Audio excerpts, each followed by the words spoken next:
What I'm going to do now, I'm going to show you some history regarding our people uh, in Africa and in India. Because I did mention, I pre-spoke when I said India and coaching. What I'm going to do is show you the history, the evidence of our people being scattered. I'm going to show you historically and biblically that our people are scattered both in Africa as well as India. Check it out.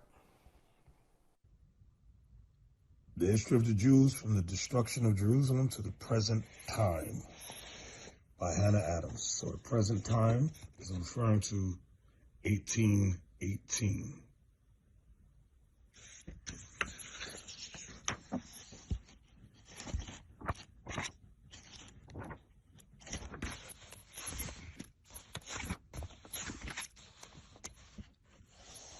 Page 448.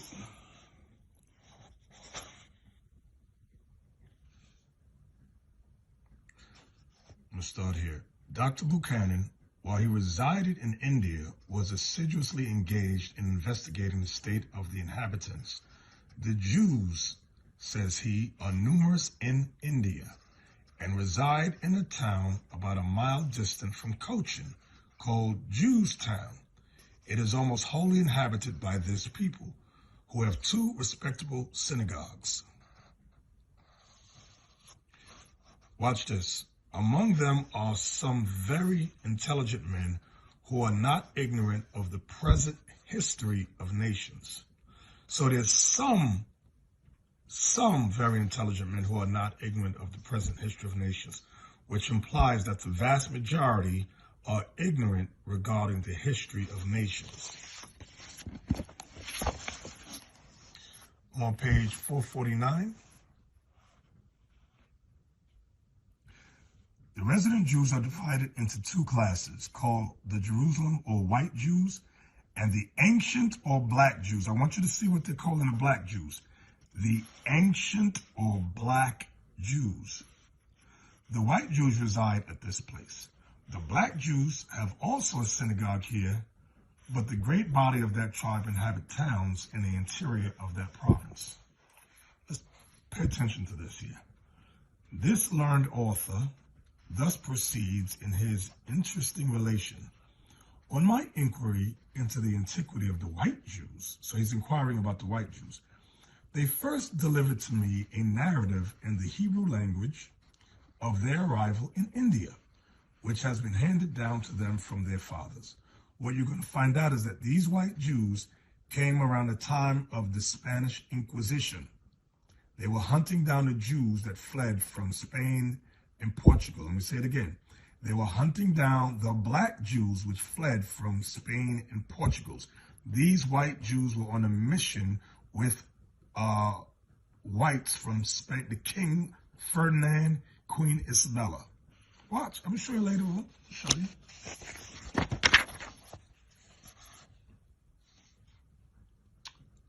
Page 452.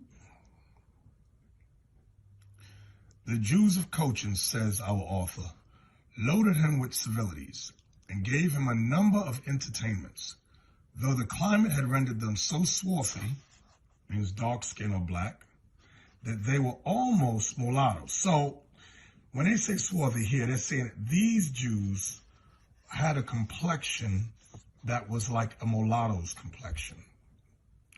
Now, these, after reading this, is the white Jews he's referring to. They would have considered themselves dishonored if they had eaten, drank, or prayed with the black or Negro Jews of Malabar. So this group here, the mulatto Jews, they wanted to join, they were part of white society. And it was insulting to them to pray, eat, drink, or pray with black or Negro Jews of Malabar. Because the last were descended, watch this, because the last were descended from the slaves in the service of the Jews at Kranganor, who were afterwards emancipated. Now, remember about the black or Negro Jews. I'm going to go back. I'm going to go back because I'm sure you forgot.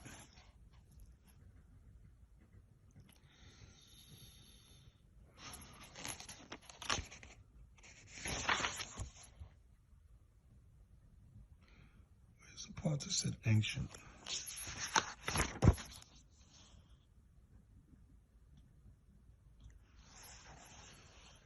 Remember this. The Jerusalem or white Jews and the ancient or black Jews. Is calling the black Jews ancient, meaning they're the first, they're the original ones. So over here, where it says that if they had eaten, drank, let me see, they would have considered themselves dishonored if they had eaten, drank, or prayed with the black or Negro Jews of Malabar. Remember, those were the ancient Jews, the original.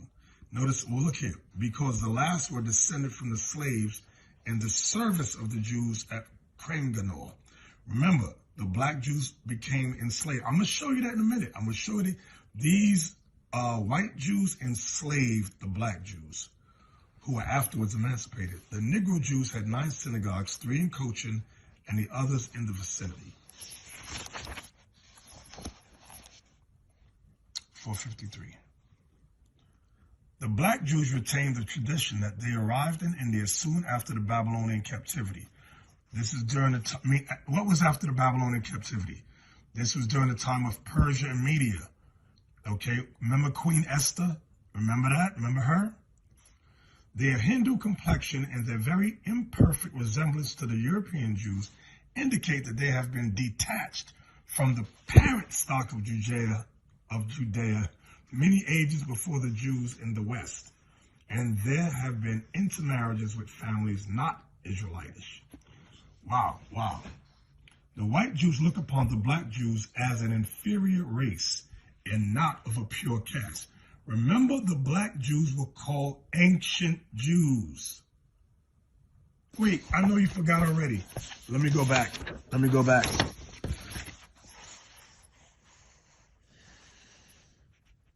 The Jerusalem or white Jews and the ancient or black Jews. Y'all see that? All right, let's go back here. The black Jews retained the tradition that they arrived in India soon after the Babylonian captivity. That's during the time of Persian Media under Queen Esther.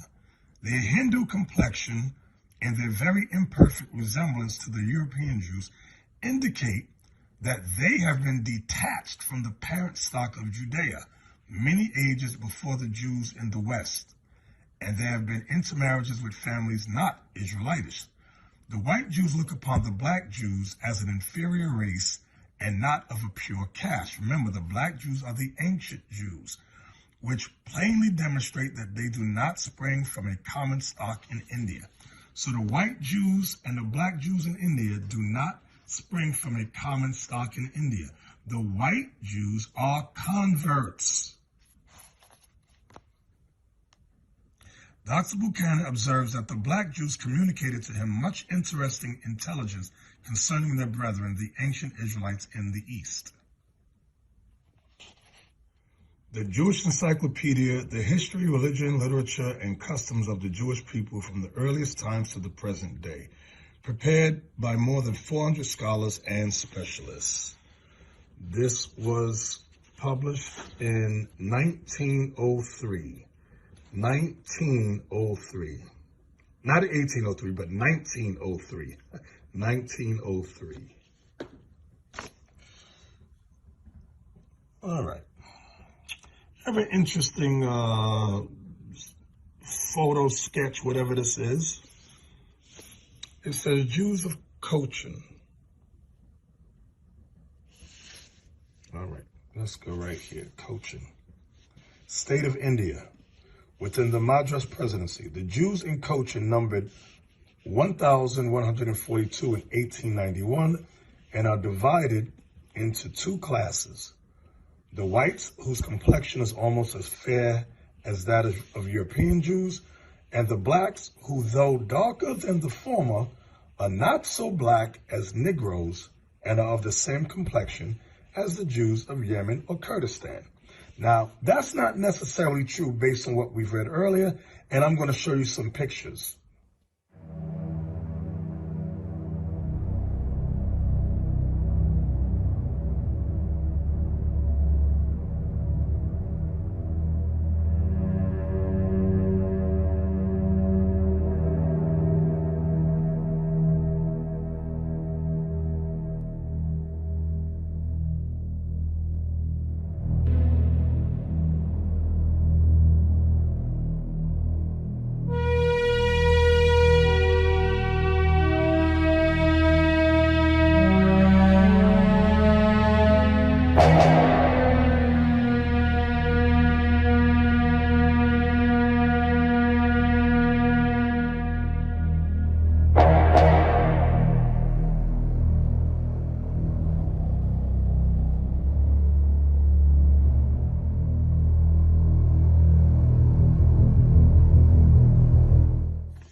Page 136. Pay close attention.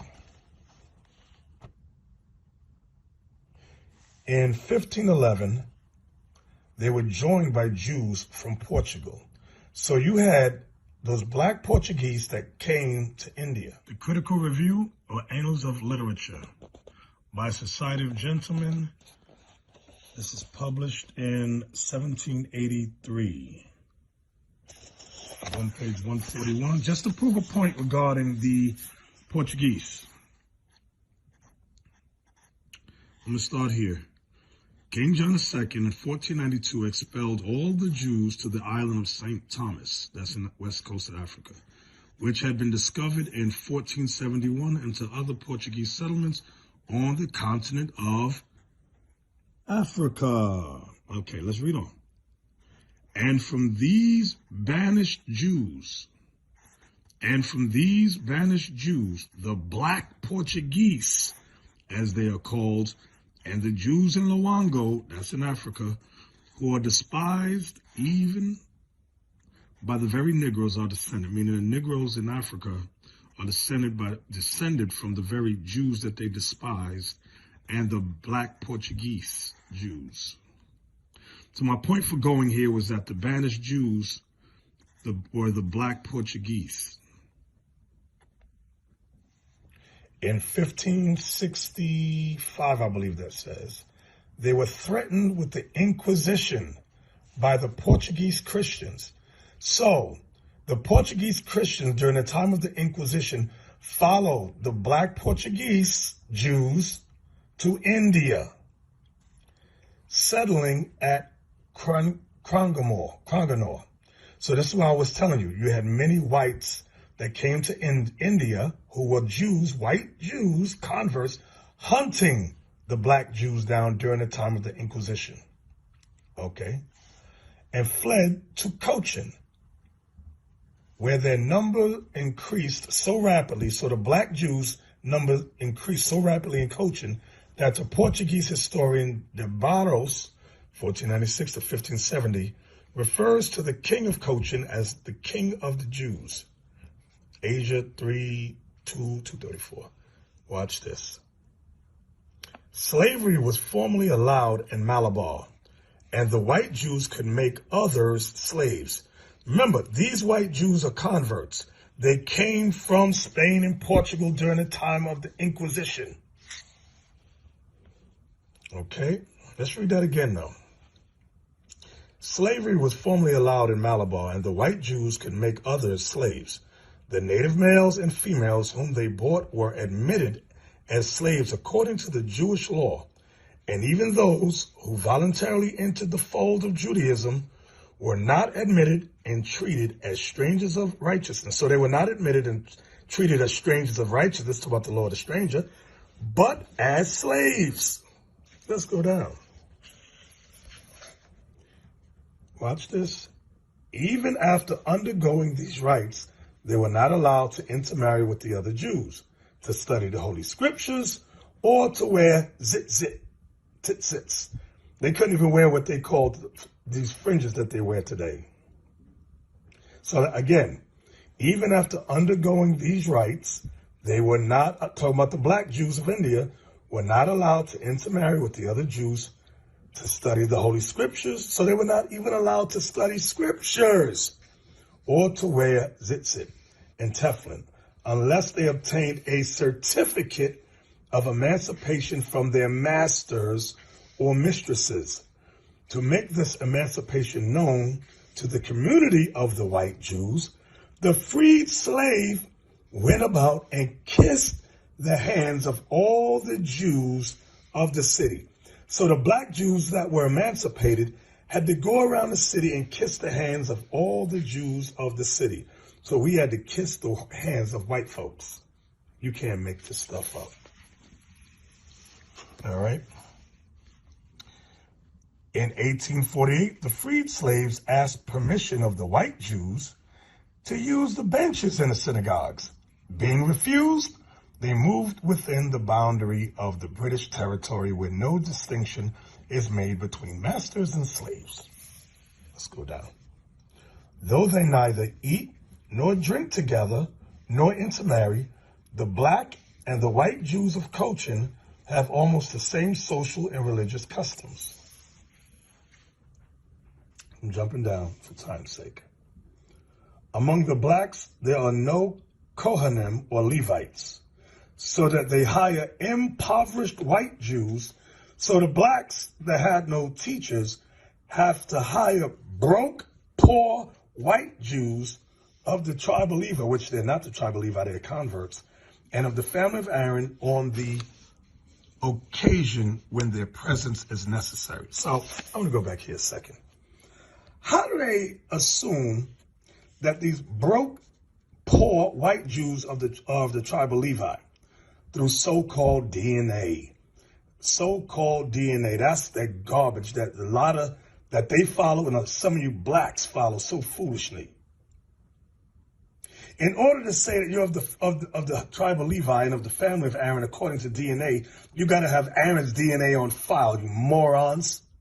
And nobody has Aaron's DNA on file. How foolish can you be? The image of the image of the black in Western art.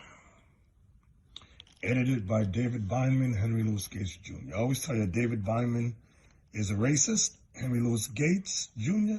is asleep while this demon here is writing his rhetoric. Anyway, let's go inside the book. And I'm going here just for a moment. I just want to show you something. I want y'all to see this. Plate 84, Abba Moses swimming across the Nile. Now, a lot of people might not know that this word, let me zoom in on it. This word Abba means father. It's Hebrew for father. Father Moses swimming across the Nile. The Nile, as we all know, is in Egypt and Africa. Okay, let's take a look at plate 84. Here's Moses swimming across the Nile. Okay, what color is he? Black. So now, why would our people have to hire, and Moses black, that means his brother Aaron is black. His sister Miriam is black. Why would our people have to hire an impoverished, broke, white Jewish guy to teach the scriptures? Well, we have so much work to do. So much work to do. Now, in this book, this guy, David Beinman, says, oh, this is possibly a converted Ethiopian. No, it's telling you Abba Moses, Father Moses. That's who this is. And you got to think about it. Why wouldn't he just write the word in English here? Why did he put the Hebrew word for father here? To throw everybody off. You might think this is someone completely different, but no, we know this is Moses. 115. When Edessa fell, that was in Babylon, when Edessa fell, the event stirred a wave of emotion that lent to Thomas's missionary activities in the East. This is referring to Thomas the Apostle. Y'all heard of Doubting Thomas? That's who he's talking about. To Thomas's missionary activities in the East, a dramatic dimension previously absent. Only its salient aspects, however, were retained. The tomb and the lost city were left in shadow, and the temple in India was exalted. India, moreover, included blacks. The illustration of the life of Balaam and Joseph in a Mount Athos manuscript of the late 12th or early 13th century. I want to look at plate 96 above. Plate 96. This is in India. Notice the black people. This is who St. Thomas was leading to repentance in Christ. These black Jews. Notice all the black faces.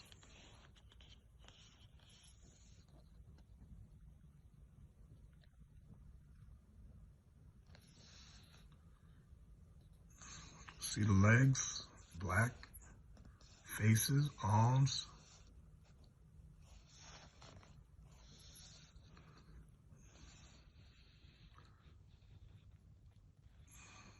UNESCO International Scientific Committee for the Drafting of a General History of Africa. General History of Africa, Abridged Edition. 5th. Africa from the 16th to the 18th century. All right, let's go inside. I'm going to page 67. This is just a side note. I'm still dealing with India just for the most part because most of us have heard about the cities, and I've mentioned them many times. The cities of Janjira descended from Africans who arrived from Gujarat in 1489. Those are the cities. You may see some videos on the internet regarding the cities. Now we have a better understanding of from whence they came. Let's go down. The Janjira cities played a considerable role in Indian history. Pay close attention. Africans also settled along parts of the Malabar coast during the 17th and 18th centuries. These were black Jews. Do y'all see this? These were black Jews, descendants of African slaves, who had left Cochin and Kerala in southern India to come and settle on that coast. Most became domestics and intermarried with local inhabitants and other Jews. Do y'all see that?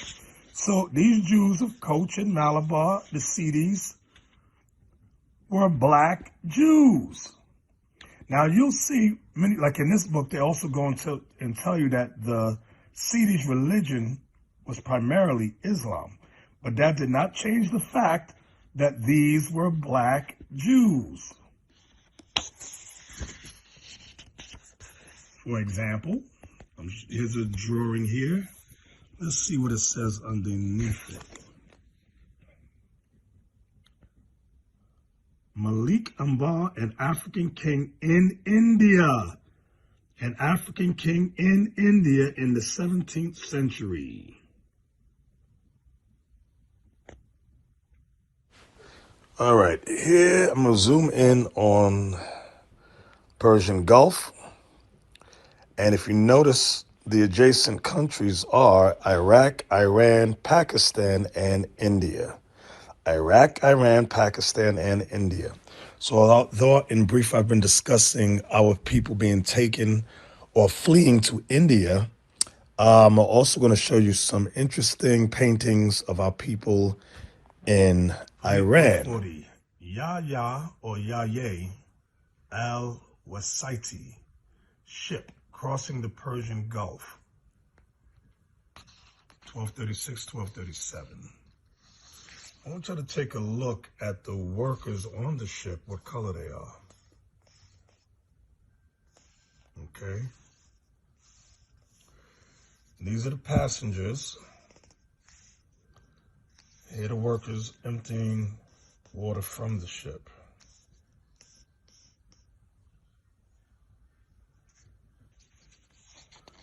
Now watch this. I'm going here.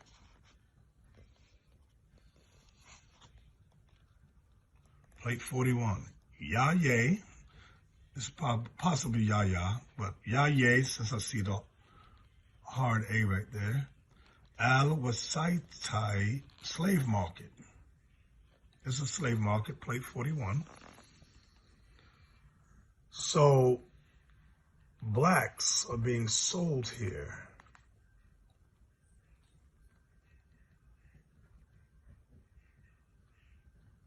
This is around Baghdad, in Baghdad.